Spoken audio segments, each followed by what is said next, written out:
In this video, we'll be discussing section 3.3 from chapter 3 of S1, and we'll be discussing box plots. Okay, so box plots are definitely are another way of representing data. Okay, a simple another way of representing a data simplistically. Okay, back in section 3.1, we learned how to draw histogram, how to construct histograms. In this one, we have a box plot. Okay, and a box plot actually doesn't have much in terms of its complexity. You just need the quartiles, the maximum and the minimum values, and the outliers, okay, to draw a box plot. Okay, now in the case of a histogram, you have an x and a y axis, okay, where on the y axis you have frequency density, okay, and on the x axis you have the variable, okay, in question. In this case, we just have the x axis. Okay, so let's say that we have the x axis time. We have the x axis time, okay, and in this case the x axis needs to be, the x axis has a scale, and it has also a level, time in seconds. In this case, in this example, it's time in seconds, and we do not have a y axis though. The rest we need to know is the median, the mean, the median and the quartiles and the high maximum and the minimum values. Okay, you do not need to know the mean. Okay, so whatever, in case we have the mean, in that case at the mean we draw a vertical line. Okay, at the upper quartile you draw a vertical line, at the lower quartile you draw a vertical line. Okay, and then we connect this using, we connect those three lines. Now we are not done with the box plot. Okay, so this is going to be a lower quartile Q1, this is going to be upper quartile Q2, this is going to the median Q2, and this is going to be upper quartile Q3. Okay, now once you're done with those three, the next is to draw your maximum and minimum values. Now if you do know the maximum value, good. If not, in that case it is going to be the highest boundary for outliers. Okay, so either the maximum value, if you know the maximum value, that's good. If not, in that case it is going to be the highest boundary for outlier. Okay, and then similarly for the lower end, okay, the minimum value or the lowest value for outliers. In this case, I'm assuming that we do know the minimum and maximum values. Okay, finally, if you do have any outliers, in that case mark them with crosses. Okay, so it's really a simple way of representing diagrams. Okay, we just need representing data in a simplistic manner. We just need the three quartiles and the highest and maximum values along with any outliers. Okay, now in example 5, we are asked to draw a box plot for the blood glucose level of females back from example 3. Okay, so in example 3, we did find the in example 3, in the previous video, we did find the lower quartile, the median, and the upper quartile, and we found the interquartile range, and we also found the lowest boundary for outliers, the highest boundary for outliers, and also we found that there is one outlier. Okay, so now in this question we are asked to draw a box plot for this diagram. Okay, so to draw a box plot for this diagram, we are going to start, first of all you need to draw a scale. Okay, but do use a graph paper while drawing a scale. Make sure that your scale is accurate and you also have it labeled. Over here we have 3.2, 3.8 and 4.0. so I'll be drawing just as a rough sketch. 3.2, 3.8, 4.0. okay, use a graph paper to draw this. Okay, in this case I have at 3.2 we have the lower quartile Q1. Okay, I'm just referring to the values in when you worked out example 3 in the previous video. So Q1 is 3.2. okay, upper quartile is at 4.0. the second quartile Q2, the median, is at 3.8. okay, so those are your three boundaries. Now we do have the lowest value and the highest value. Okay, the data set was given to us. If you go back to page number 35, we have the lowest value and the highest value. The lowest value is 1.7, the highest value is 5.1. so the highest value you can easily do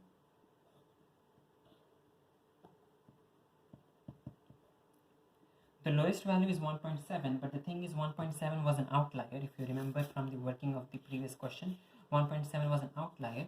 So we consider the next boundary, that is 2.2. So at 2.2, we have the lower whisker. Okay, so we have the two whiskers on two sides of the box plot, and finally the outline needs to be marked with a cross. Okay, so the outline needs to be marked with a cross. In this case, we have 1.7, which is here. Okay, so this is a rough sketch. Do use a graph paper to construct this, and here finally do label it blood glucose and do mention the unit millimole per liter. Okay, so you do not need to mention Q1, Q2, Q3 because just the box plot is more than enough to understand where you have Q1, Q2, Q3, because you can understand that this is Q1, this is Q2, this is Q3, this is the highest boundary, this is the lowest boundary. Okay, and so on. Now because we were given the data set, we knew that the lowest boundary was 2.2 and the highest boundary was 5.1. But in case we did not know the lowest boundary and the highest boundary, in that case we'd consider the lowest and the highest boundary for our outliers. Okay, if the data set was not given to us, in that case the highest boundary was 5.2. So in that case we'd consider 5.2, and the lowest boundary was 2.0, we'd consider 2.0. But over here the data was given to us, and therefore we are using the actual maximum and the actual minimum. Okay, now in part B, they have given us some data for, this was for females. Okay, they have given us the data for males. Okay, and they have given us some summary, and we asked to draw a box plot for this data as well. Okay, the lower quadrant is 3.6, median is 4.0, upper quadrant is 4.7. So 3.6. Again, I'm drawing a rough sketch. In that case, to use a graph paper to draw this. Okay, 3.6, 4.0, and 4.7. Okay, so this is for the men. Okay, the male, and then the lowest value is 1.4. The highest value is 5.2. The lowest value is 1.4. So 1.4 is somewhere here. Now the highest value is 5.2. That's what they say. So in that case, the highest value is here. Okay. So this is at 5.2. This is at 4.7. This is at 4.0. Is that 4.0? Yeah. This is at 3.6. Okay, now 5.2, even we have drawn a final whisker at 5.2, but over here the next point over here is at 1.4. Now the thing is 1.4 definitely there is a very low chance that 1.4 is part of a range. Okay, it is not an outlier. Okay, there is a very high chance that it is an outlier. So to confirm whether this is an outlier or not, let's find out our boundaries. Okay, let's find out our highest boundary and the lowest boundary. Okay, so the highest boundary, to find the highest and the lowest boundary, they have given, we need the rule given to us in the question, and in the question they have given us the rule. The rule is 1.5 times interquartile range above the upper quartile and below the lower quartile. Okay, so again, do not make up the rule yourself unless they have not given the rule at all. Okay, but in generally they'll be giving you the rule. So we need, in this case they have given us the rule as Q3 plus 1.5 times IQR and Q1 minus 1.5 times IQR. Okay, so this is the these are the two boundaries for the outliers. For Q3 we have Q3 was, again referring to the data, it is 4.7. Okay, so we have 4.7. For Q1 we have 3.6. Now the IQR is Q3 minus Q1, that is 4.7 minus 3.6. Okay, 4.7 minus 3.6, this is your IQR. Your IQR is the length of this box. Okay, so that is 1.1. Okay, and now you can calculate the upper boundary. The upper boundary is 4.7 plus 1.65, I guess, which is 6.35, and the lower boundary is 3.6 minus the same, which is 1.95. Okay, so 6.35 is the upper boundary. Over here our highest value was 5.2. So in that case, since our highest value is at 5.2, we draw our upper whisker here. Okay, we do not have to worry about any 6.35 or any outliers over there because we do not have any outliers. The highest value is 5.2. On the other hand, on the lower end, we have 1.95. Okay, so 1.95 is the highest value, the lowest value. Okay, actually it is the lowest boundary for outliers. You do not know the lowest value. The lowest value is 1.4, but after that we do not know who's the next lowest value. Okay, so since after 1.4 we do not know the next lowest value, we will be using the boundary for outliers. Okay, if the data was given to us, we'd use the data to find the next lowest value, but over here we are not given the data, so we use the boundary for outliers 1.95. so 1.95 is somewhere here. Okay, again use your graph paper to draw this to scale. At 1.95 we have this. Okay, and then we are done. Now the question also says that there is only one outlier for the males. We definitely know that 1.4 is an outlier, so here we have a cross. We definitely know that there is only one outlier for the males, so there we have a cross in 1.4. But the question says that there is only one outlier, therefore we are done with the outlier. We have only one cross here. Okay, and so we are done with the graphs.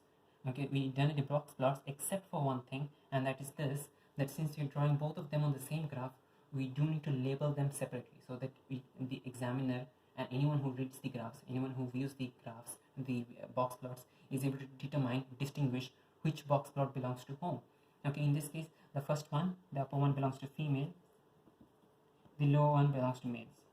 Okay, so to label your graphs, okay, females, males, and also your x-axis, okay, which is blood glucose in millimoles per liter.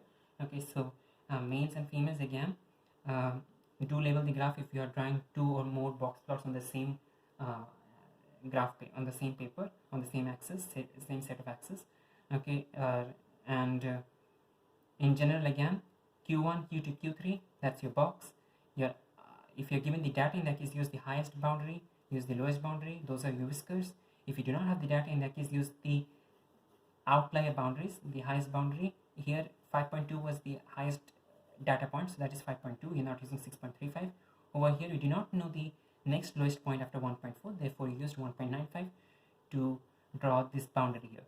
Okay, and finally we have 1.4. 1.4 was outside.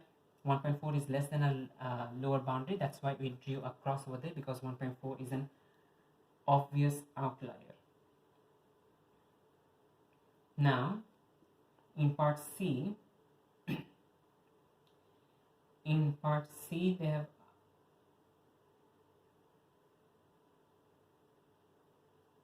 they have given asked us to compare the blood glucose levels.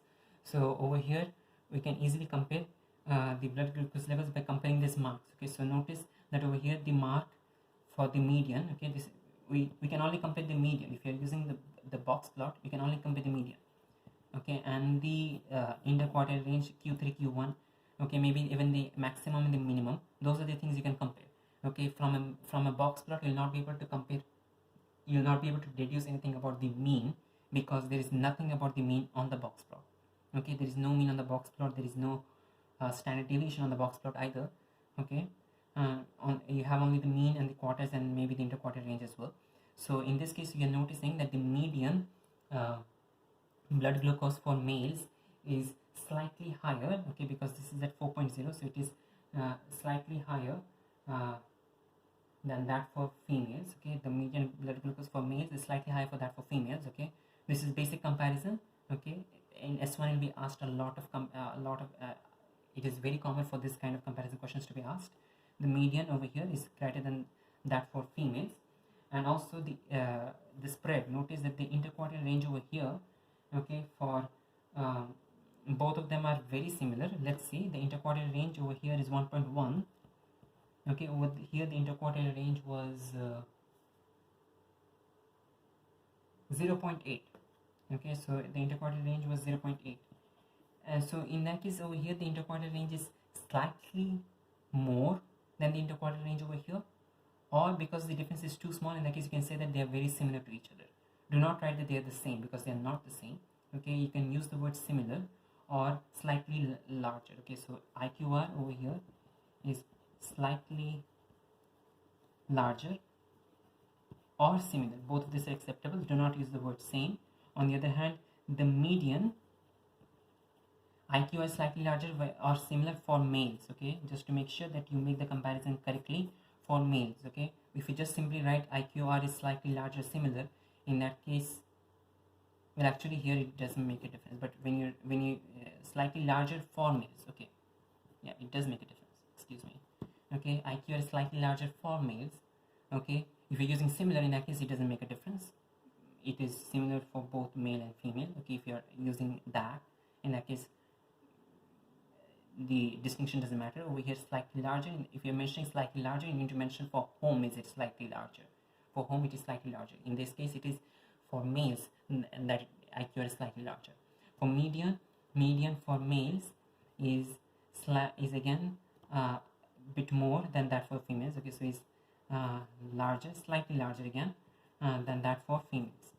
Okay, than that for females.